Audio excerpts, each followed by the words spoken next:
Ron is on the executive faculty at the Global Human Resources Leadership Institute, Howard University Business School, and American University of the Emirates, and he is Chief Learning Officer at the Business Intelligence Board.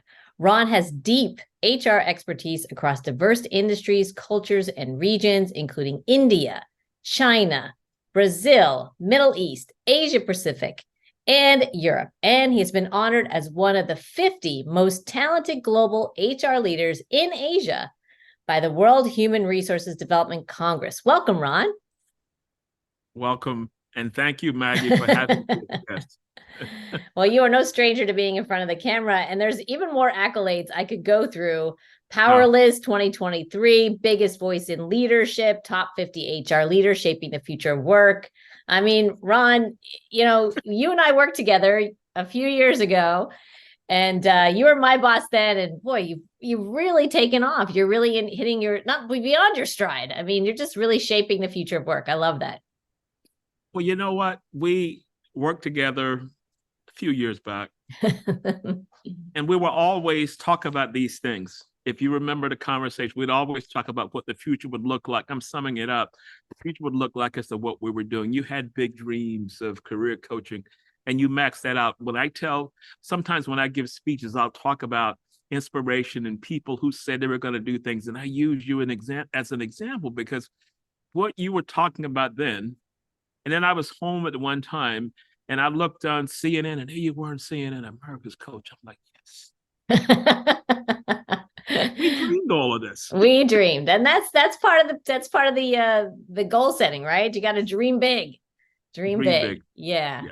Well, Ron, I'm so honored to say that you also lived another dream, and this is, you know, traveling the world tremendously, right? I mean, and establishing yourself in a completely different part of the world. So I'd love to hear from you today about working abroad, because it's something people dream of or consider, and you've really been doing it. So tell us, what is it like to work abroad? You're in Dubai. Tell us about your life and lifestyle. So I'll go back to the branding issue because I was recruited to come here and it's to Saudi Arabia as the chief human resource officer. And I lived in Riyadh for a little over a year, but it wasn't what I thought it was going to be. You know, I was sold a bill of goods to come in and do things, and it wasn't that. And I decided to not renew my contract. But I said, you know what? I'll give it an opportunity. I'll give myself an opportunity to try and find something in the region. I'm in the hotel lobby here, so that's the sound you make here. Okay, no worries. That's part of the global lifestyle. Yeah. So what happened, you know, with that is that I said when I got there and I realized it wasn't going to work out, I said, you know what, let me get on the speaker circuit. And I sent out my bio to every conference producer that I could find. And I did this on a Thursday.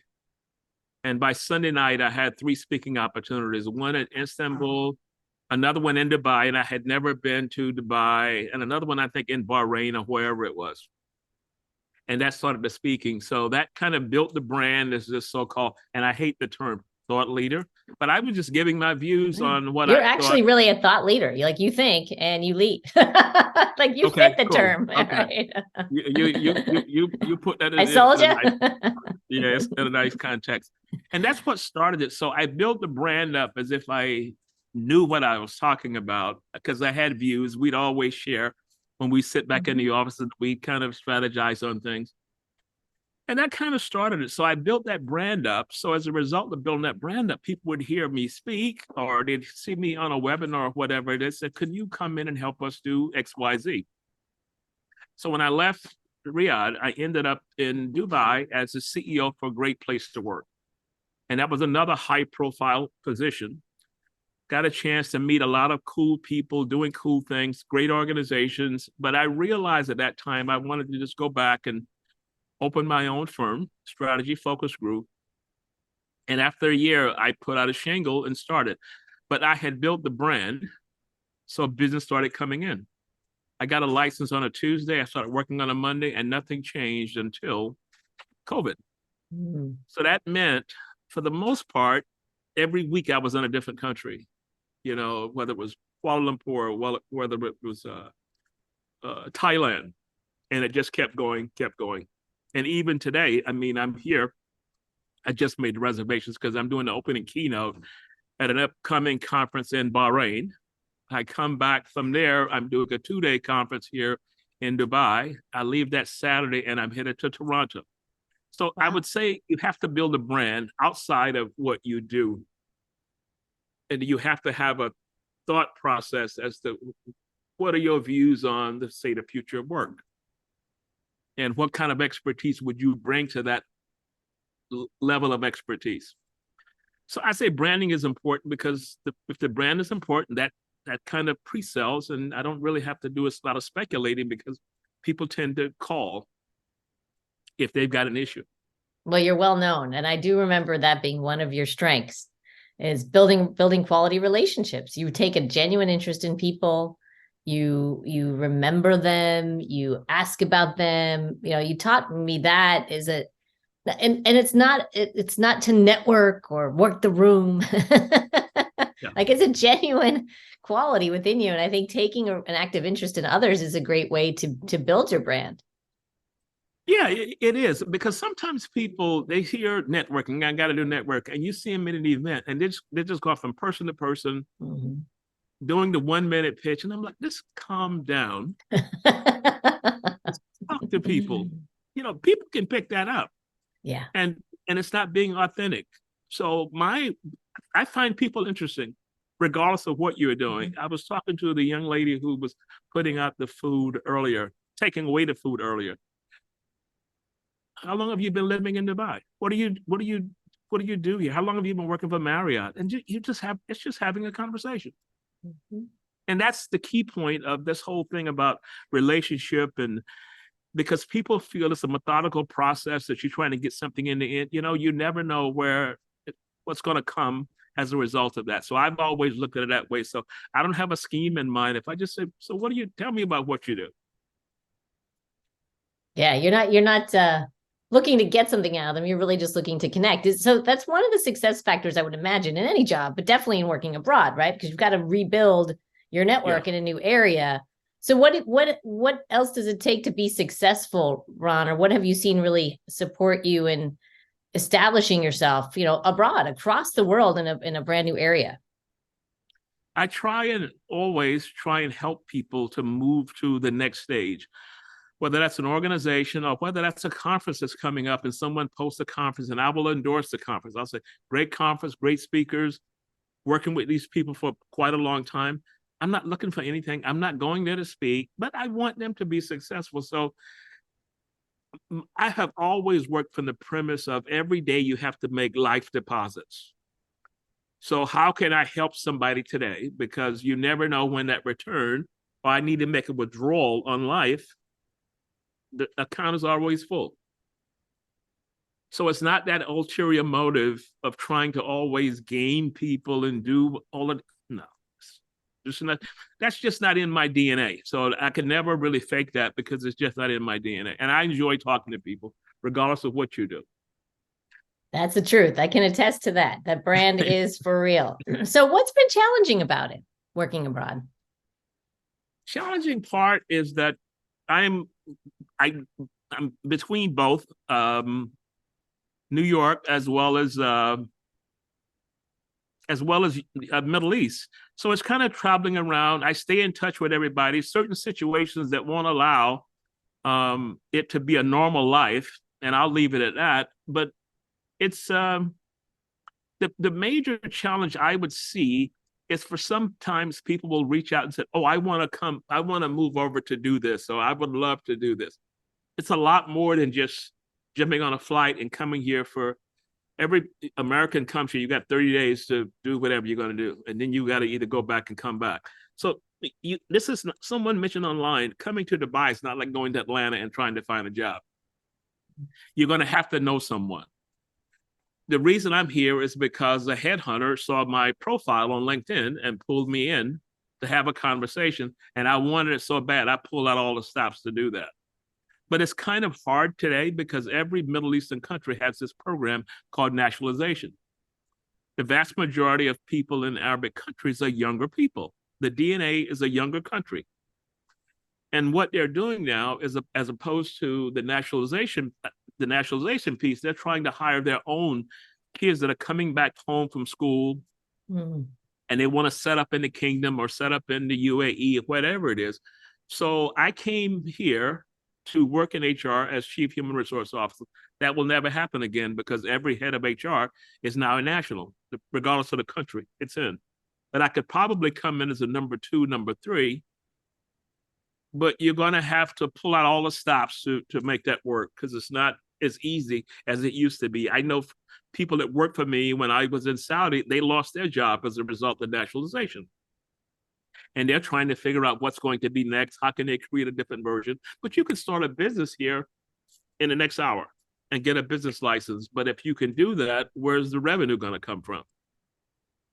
So I gave myself a year.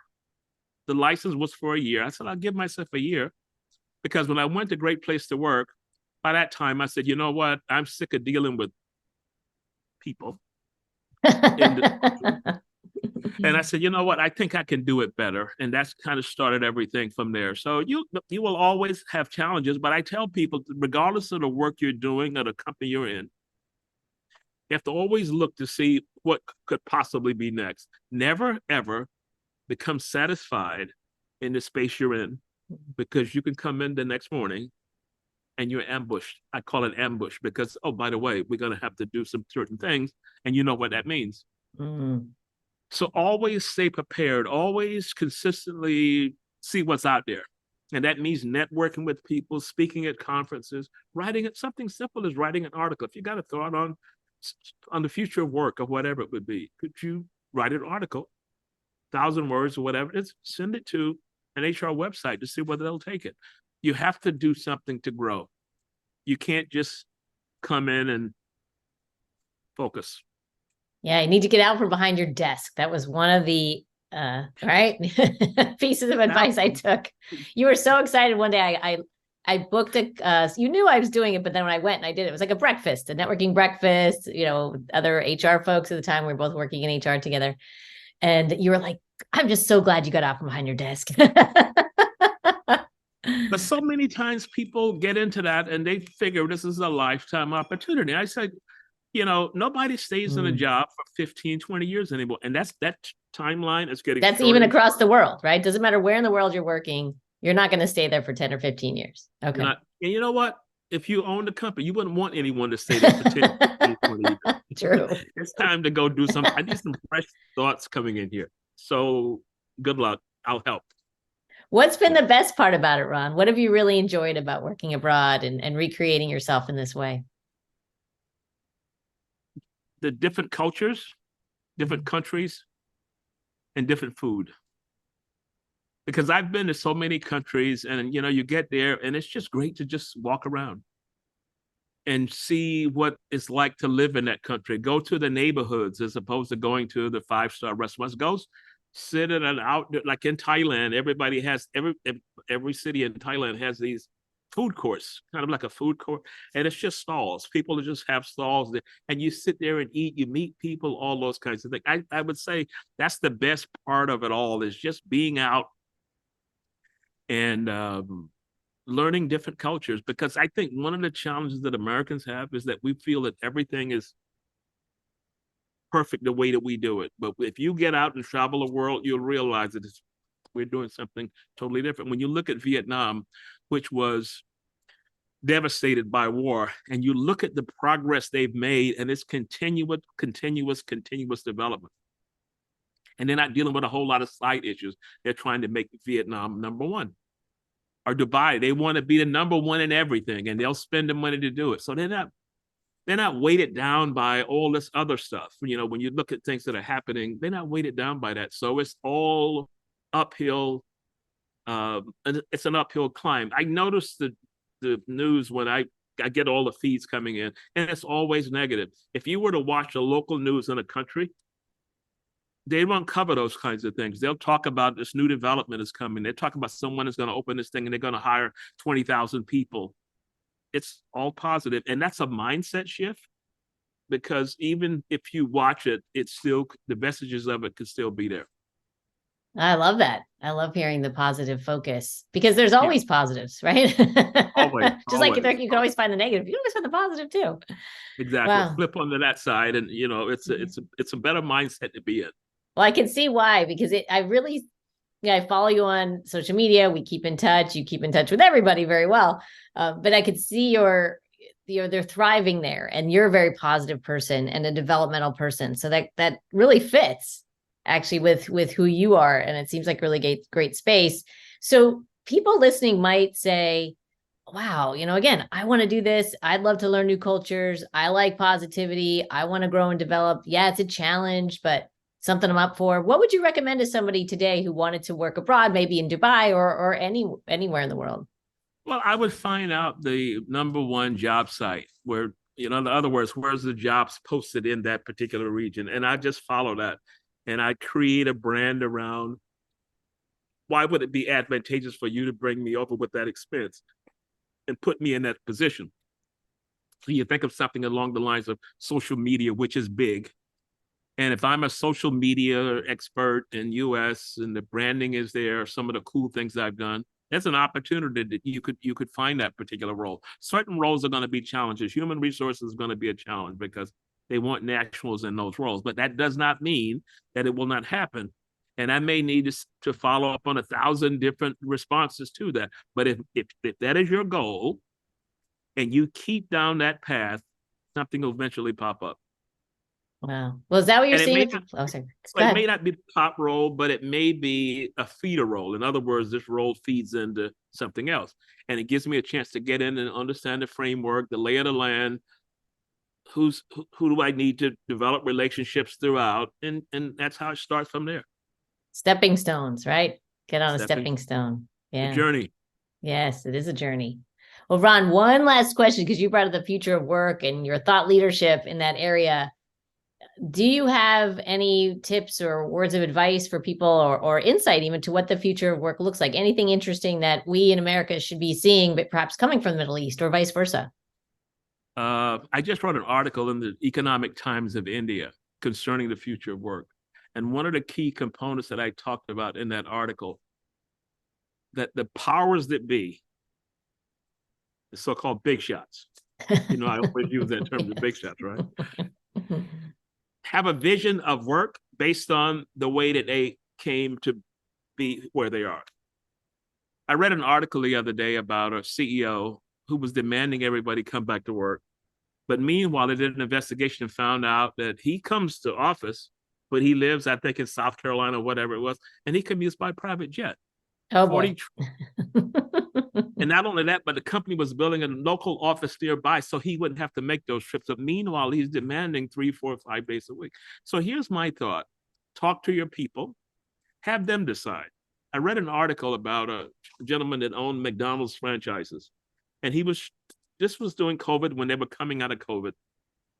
And it was always a problem when the schedules came out because this one didn't want to work on weekends. This one wanted to work on weekends and would not want to work on this days because they had family commitments.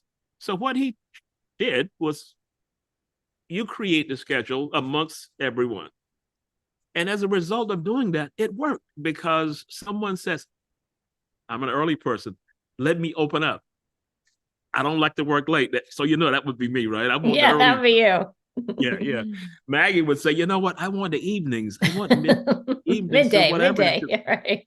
I'm going to give you some, throw a little nugget in with Maggie. Maggie is not a morning person. Maggie, Not as early as you, that's for not sure. as early as me, but Maggie was always there when I left. So this whole world of work is going to have to be decided upon, and we make a decision amongst the workers.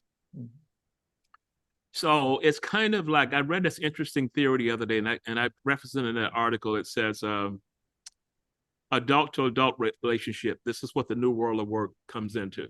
You're adult, I'm an adult. You say you want to work on those days, fine. Whereas the old model has been adult to child. You will come in Monday, Wednesday, and Friday. Who chose Monday, Wednesday, Friday? I did because I know best. And you can do Tuesday and Thursday from yourself. Well, maybe I want Monday, Wednesday, Friday. So can we have a discussion as adults to try and figure out a new work model. And that's my thought. I'm giving a speech in Bahrain in 2 weeks from now. So opening keynote. And that's one of the things I'm going to talk about in the room is the fact that you have a workforce, you have adults, you have smart people, bring them in on a decision-making process. You grow your career from a cubicle to the corner office to the big shot suite. That's you, and that worked for you. A person that's coming out of school at 25, 22, 23, 24, 25, and just starting work, their whole versions of work is totally different than what you've gone through. And I think a lot of leaders, and every time I get the opportunity, I tell them that. You're trying to anchor something on the way that you grew your career. These people won't grow their career using that same model. That's my words. I love it, Ron. Well, now I know why you're a top 50 HR leader shaping the future of work. These are lists you're meant to be on. Thank you so much for your time today. Okay, Maggie. Thank you.